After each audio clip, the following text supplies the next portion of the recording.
أعوذ بالله السميع العليم من الشيطان اللعين الرجيم. بسم الله الرحمن الرحيم. ربي أدخلني مدخل صدق وأخرجني مخرج صدق واجعل لي من لدنك سلطانا نصيرا. بسم الله الرحمن الرحيم. الحمد لله رب العالمين. الصلاة والسلام على أشرف الأنبياء والمرسلين سيدنا وشفيعنا وطبيب نفوسنا وحبيب قلوبنا أبي القاسم محمد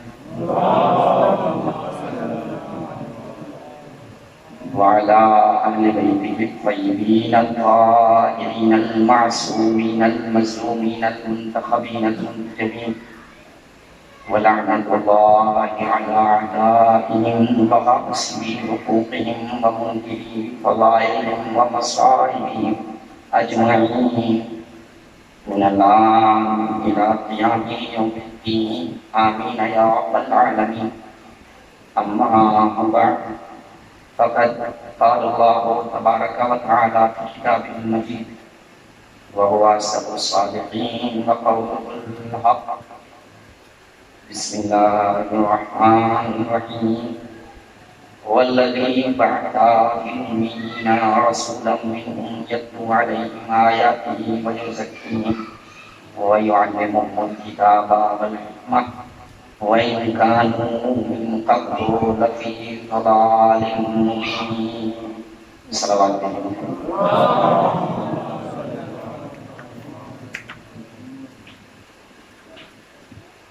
عزیزان گرامی،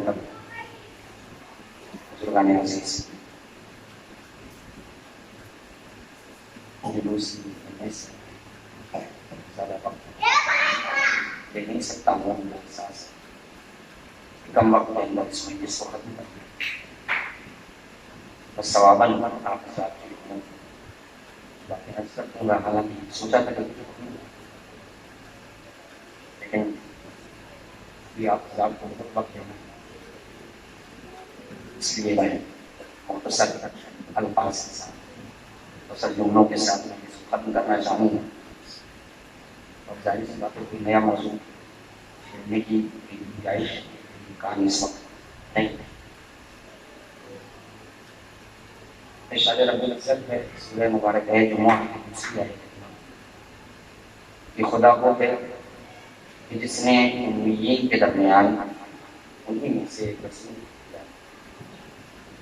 یتلو علیہم آیاتہ، جس کا کام یہ ہے کہ اللہ کی آیاتوں کی دعوت کرتا ہے، وَيُزَكِّيهِمْ، اور لوگوں کے نفسوں بات کرتا ہے، لوگوں کے نفسوں کو مہذب بناتا ہے، وَيُعَلِّمُهُمُ الْكِتَابَ وَالْحِکْمَةَ، اور لوگوں کو قرآن مجید کی تعلیم دیتا ہے اور قرآن مجید کے آیات کے جو اسرار ہیں ان کی بھی تعلیم دیتا ہے.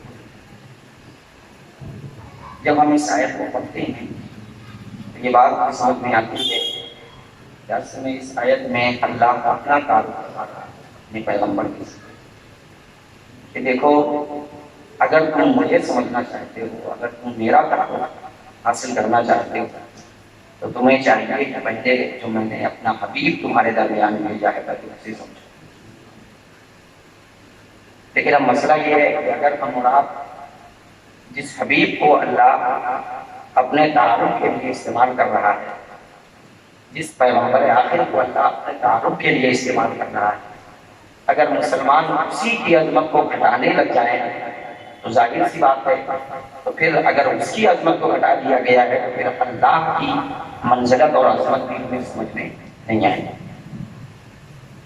یہ اسی لیے اللہ نے کہا کہ خدا وہ ہے کہ جس نے امیین کے درمیان ایک رسول کو بھیجا جس کا کام یہ ہے کہ آیتوں کی تلاوت کرنا. اب دیکھیے آیتوں کی تلاوت کرنا یہ ایک الگ کام ہے، اور اس کے بعد وَيُزَكِّيهِمْ، نفسوں کو مہذب بناتا ہے. نفسوں کو مہذب کرنے کا مطلب کیا ہے کہ جو بدکردار ہیں وہ پیغمبر کی تعلیمات کے نتیجے میں پیغمبر کے کردار سے متاثر ہو کر پیغمبر کی سیرت کو جان کر اپنے کردار کو بدل لیتے ہیں اور باکردار ہو جاتے ہیں. اس کا مطلب یہ ہوا کہ پیغمبر نفسوں کو پاک کرتے ہیں، نفسوں کو مہذب بناتے ہیں.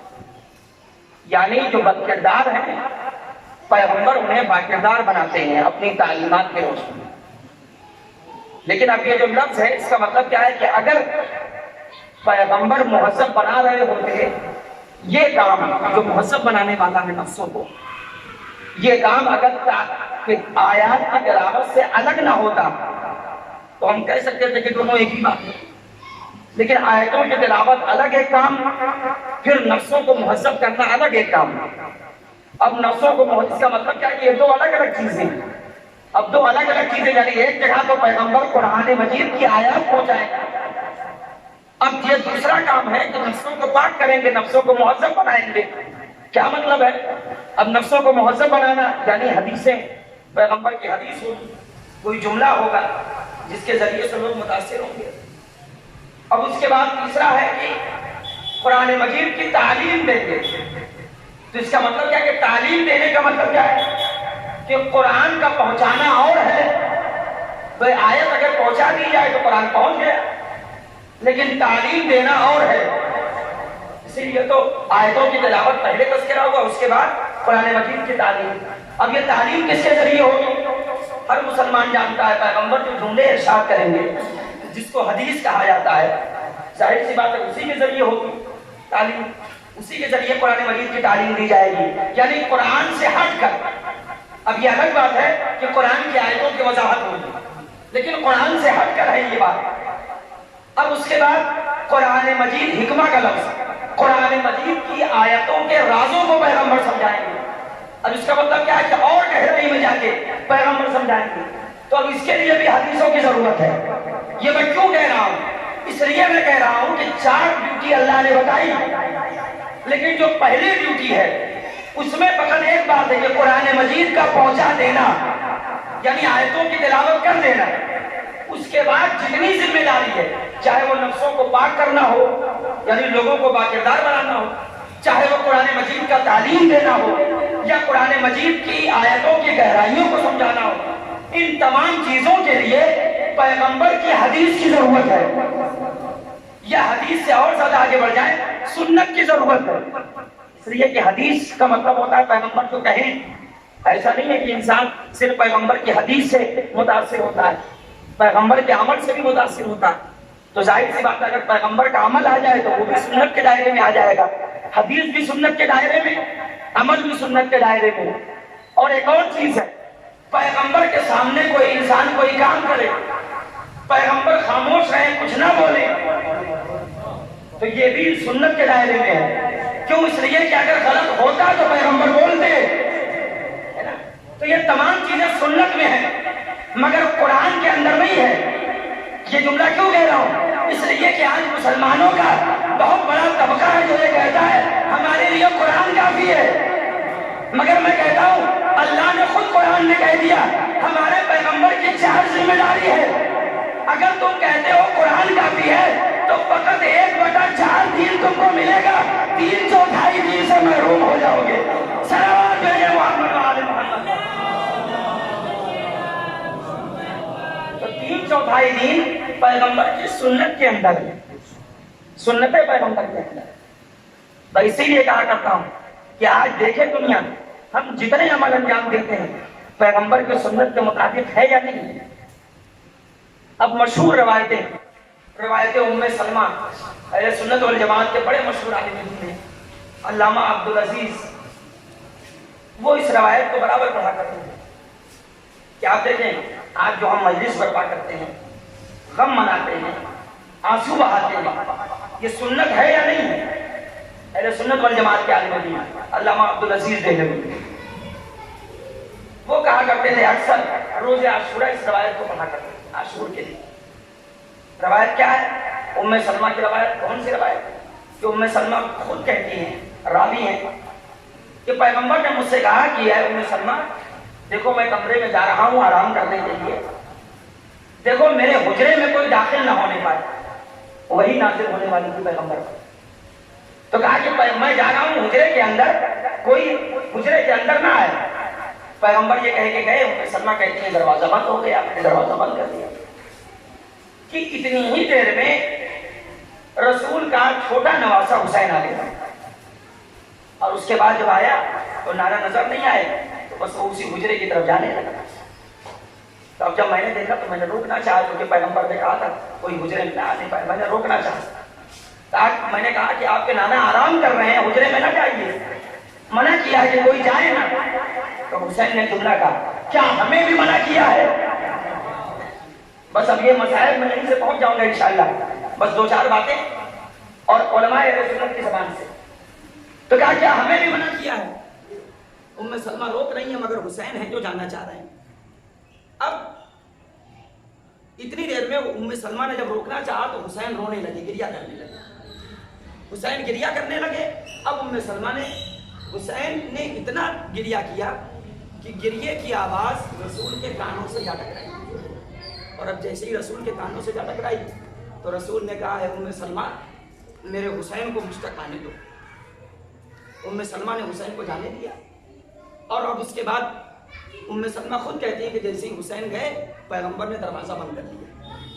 تھوڑی دیر کے بعد اب علامہ عبدالعزیز اہل سنت والجماعت کے عالم دین ہیں، وہ کہتے ہیں تھوڑی دیر کے بعد میں نے یہ دیکھا کہ اب کہہ رہی کہ دروازہ بند ہے، مگر یہ عجیب منظر. ام سلمہ کہتی ہے کہ میں نے دیکھا تو نہیں لیکن پیغمبر کے رونے کی آواز میرے کانوں سے ٹکرائی. آپ محسوس کریں رونے کی آواز، اس کا مطلب کیا ہے؟ اتنی بلند آواز سے پیغمبر نے گریہ کیا کہ آواز دروازے سے باہر آ گئی. تبھی تو ام سلمہ نے سنا تھا. اب جب آواز دروازے سے باہر آئی تو ام سلمہ نے دق الباب کیا، یا رسول اللہ کیا میں اندر آ سکتی ہوں؟ پیغمبر نے کہا ہاں آ جاؤ. اب ام سلمہ اندر گئی. یا رسول اللہ اب جو دیکھا کیا منظر ہے کہ حسین پیغمبر کے سینے پر لیٹے ہوئے ہیں اور پیغمبر زار و قدار رو رہے ہیں. پیغمبر زار و قدار رو رہے ہیں. ام سلمہ کہتی ہے میں نے سوال کیا یا رسول اللہ آپ گریہ کیوں کر رہے ہیں؟ تو پیغمبر نے کہا اے ام سلمہ جبرائیل آئے تھے اور آ کے مجھ سے ایک جملہ کہا کہ یا رسول اللہ آپ اس نواسے کو بہت چاہتے ہیں. تو میں نے کہا ہاں اس میں کوئی شک نہیں ہے، میں اپنے اس نواسے کو بہت چاہتا ہوں. تو جبرائیل نے مجھے خبر دیا یا رسول اللہ آپ کا یہی نواسا سرزمین کربلا پر شہید کر دیا جائے گا، مار دیا جائے گا، قتل کر دیا جائے گا. ابھی میں مسائل تک نہیں پہنچا ہوں لیکن آپ دیکھیں.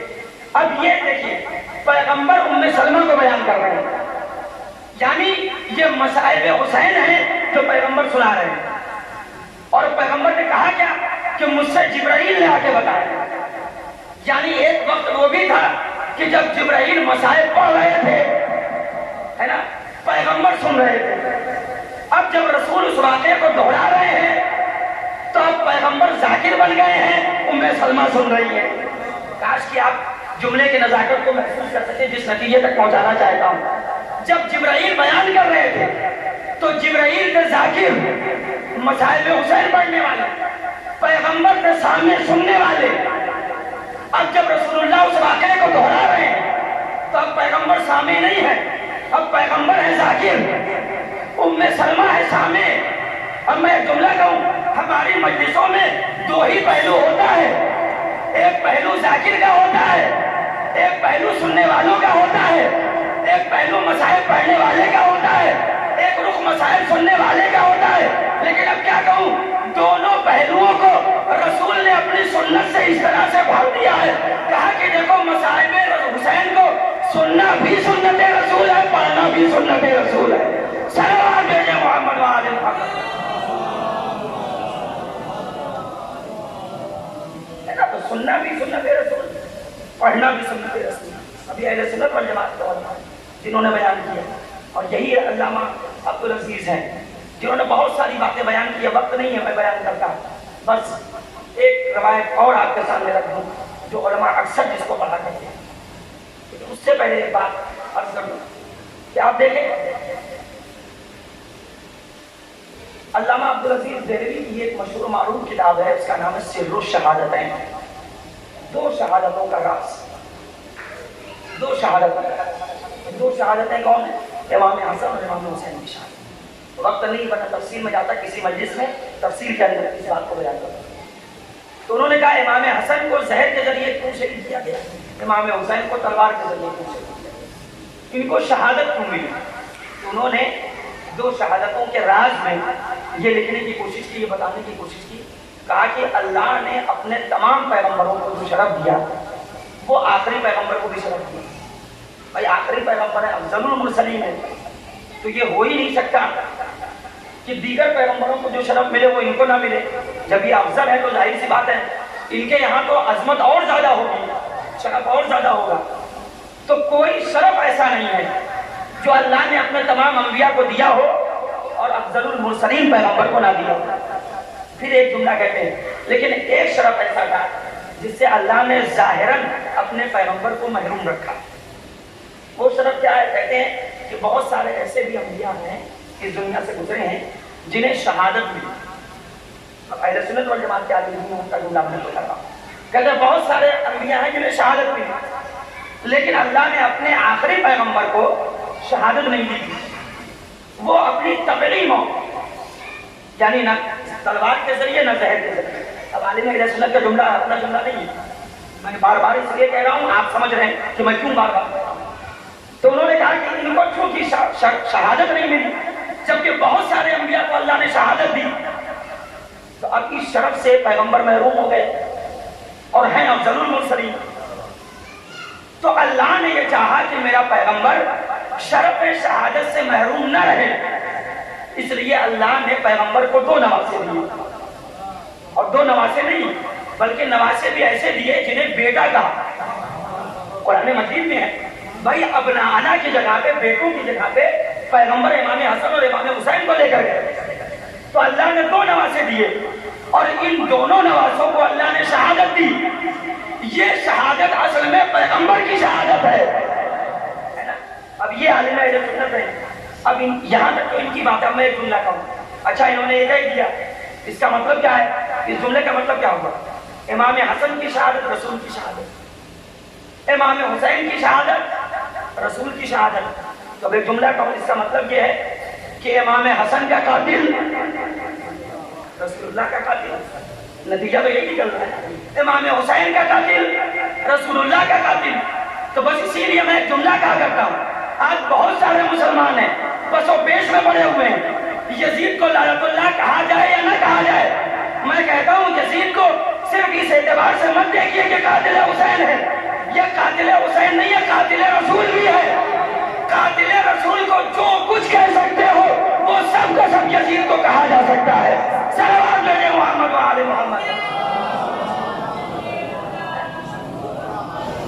تو کم وقت میں اتنی باتیں آپ تک پہنچا دیں گے. حالانکہ سوچ رہا تھا بہت کچھ باتیں پڑھنے کے لیے, اسی لیے زبان ساتھ نہیں دے رہی, اس لیے کہ بہت ساری چیزیں میں بیان کرنا چاہ رہا تھا, لیکن مطلب میں یہیں سے آگے بڑھتا ہوں. تو آپ دیکھیں یہ شہادت وہ ہے کہ جس سے رسول اللہ, یہی وجہ ہے کہ امام حسین کی جب شہادت ہوئی ہے تو ام سلمہ کے خواب میں رسول اللہ تشریف لائے, اور ام سلمہ کو رسول اللہ نے ایک خواب دی.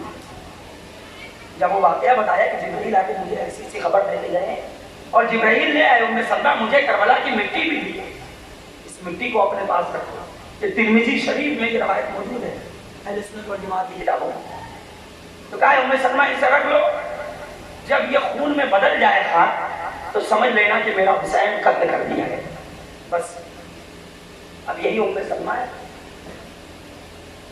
کہ عاشور کے دن, اب آپ جانتے کہ جب کسی عزیز کے اوپر پردیس میں مصیبت آتی ہے تو جو گھر کے قریبی افراد ہوتے ہیں ان کا دلی لگاؤ ہوتا ہے.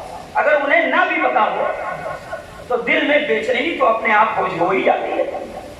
اب روز عاشور کتنا قیامت کا دن ہے, مگر جب صبح کا وقت آیا ہے تو اب میں نے کتابوں میں پڑھا ہے تو ام سلمہ بہت زیادہ مضطرب ہیں, بہت زیادہ پریشان. ابھی حسین شہید نہیں ہوئے ہیں, آپ تو جانتے ہیں کہ عصر عاشور کے وقت امام کو قتل کیا گیا, مگر چونکہ شہادت کا دن آ گیا اب بے چینی بڑھتی جا رہی ہے. اب بار بار ام سلمہ ہے حجرے کے اندر آتی, اس حجرے میں کہ جہاں پر ایک شیشی کے اندر اس خواب کو محفوظ کر رکھا ہے. ظہر کا وقت آیا, دوپہر کا وقت, ام سلمہ کی بے چینی اور بڑھ گئی. پھر آئی حجرے میں, بار بار حجرے میں آتی ہیں اور اب پھر ام سلمہ کو کہتی ہیں کہ شام کا وقت آتے آتے میں بار بار حجرے میں آتی تھی، حجرے سے باہر آتی تھی، جب حجرے کے اندر آتی تھی دیکھتی تھی کہ شیشی میں خاک موجود ہے، خون میں تبدیل نہیں ہوئی، تو دل کو کچھ تسلی ملتی تھی، لیکن اگلے پل بے چینی ہو جاتی تھی، کیوں؟ اس لیے کہ شہادت کی تاریخ آ گئی، لیکن چونکہ خاک خون میں بدلی نہیں تھی، اس لیے میں تھوڑی دیر کے لیے دل کو تسلی دیتی تھی، مگر یہ بار بار جب ام سلمہ نے یہ کام کیا، حجرے میں آنا پھر حجرے سے واپس آنا، ام سلمہ کہتی میں نے اتنی دفعہ اس شیشی کو دیکھا حجرے کے اندر آ کر کہ میں تھک گئی، عصر کا وقت آیا تو میں خواب میں چلی گئی، نیند میں چلی گئی، اور جب نیند میں گئی تو میں نے کیا دیکھا؟ یہ ترمذی کی روایت ہے، میں نے کیا دیکھا کہ رسول اللہ تشریف لائے ہیں، سر کے بال بکھرے ہوئے ہیں، سر پر غبار ہے، اور پیغمبر کی داڑھی خون سے رنگین ہے، کہہ رہے اے ام سلمہ، پیغمبر کہہ رہے اے ام سلمہ تم آرام سے سو رہی ہو، میرا حسین کربلا میں قتل کر دیا گیا، میرا حسین کربلا میں قتل کر دیا گیا، ہاں عزاداران مظلوم کربلا، یہ وہ حسین کا غم ہے جس غم میں رسول اللہ بھی غم زدہ ہوئے ہیں، اور آج اسی لیے رسول کے جتنے چاہنے والے ہیں وہ بلا افتراق مسلک حسین کے اوپر آنسو بہاتے ہیں، آج دنیا ہم سے پوچھتی ہے کب تک گریہ کرو گے؟ ارے ہم کہتے ہیں شاید اگر زینب و ام کلثوم کو گریہ کرنے کا موقع مل گیا ہوتا تو آج ہم اتنا گریہ نہ کرتے، مگر کیا کیا جائے، حسین کی یہ بھی ایک مظلومیت ہے، بعد شہادت حسین زینب و ام کلثوم جیسی بہنیں تھی مگر رونے کا موقع نہ ملا، سروں سے رضا چھین لی گئی، زینب اپنی بے رضائی کا ماتم کرے یا اپنے بھیا کا ماتم کرے، بس ہاں لیجئے زینب اپنی بے رضائی کا ماتم کر رہی ہے۔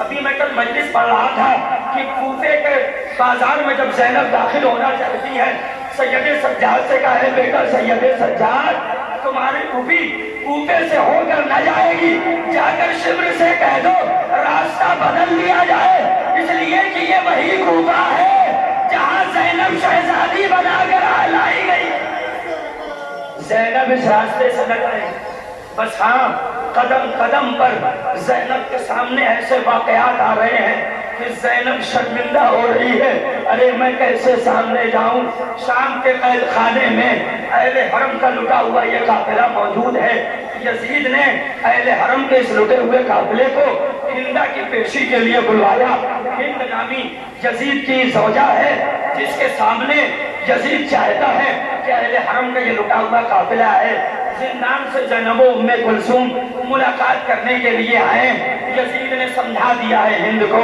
کہ دیکھو خارجی نے خروج کیا تھا، یہ اسی کے گھر کی عورتیں ہیں، اب ہند نے تمام عورتوں کو جمع کیا، بس اس روایت کو کمپلیٹ کر دوں اور مسائل یہیں پہ ختم کر دوں گا، ہند نے شام کی تمام عورتوں کو اکٹھا کیا، جو خاص عورتیں تھیں، کہا کہ دیکھو ابھی میرے گھر میں کچھ قیدی عورتیں آ رہی ہیں، کچھ قیدی بیویاں آ رہی ہیں، دیکھو جب وہ میرے پاس آئے تو میں ان سے گفتگو کروں گی، تم سب کے سب مل کر مذاق اڑا لو، تم مل کر ان کا مذاق اڑانا، بس لیجئے ادھر زینب لٹ کر قید خانہ شام تک پہنچی تھی، وہی زینب اب ہند کے سامنے آ رہی ہے، زینب جانتی ہے کہ کس بیوی کے پاس جا رہی ہوں، زینب نے سید سجاد کو بلایا، اے بیٹا سید سجاد زینب ہند کے سامنے کیسے جائے؟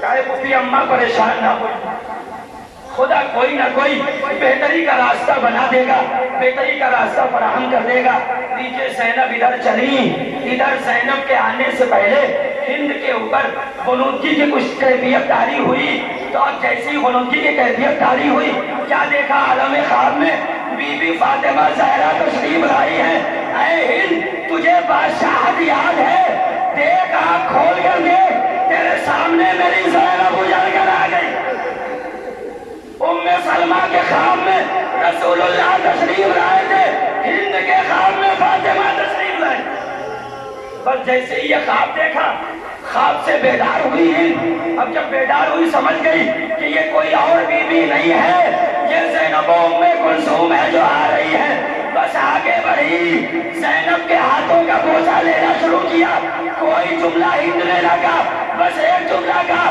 اے شہزادی زینب، اے بی بی زینب اتنا بتا دیجئے، جب اتنا سب کچھ ہو گیا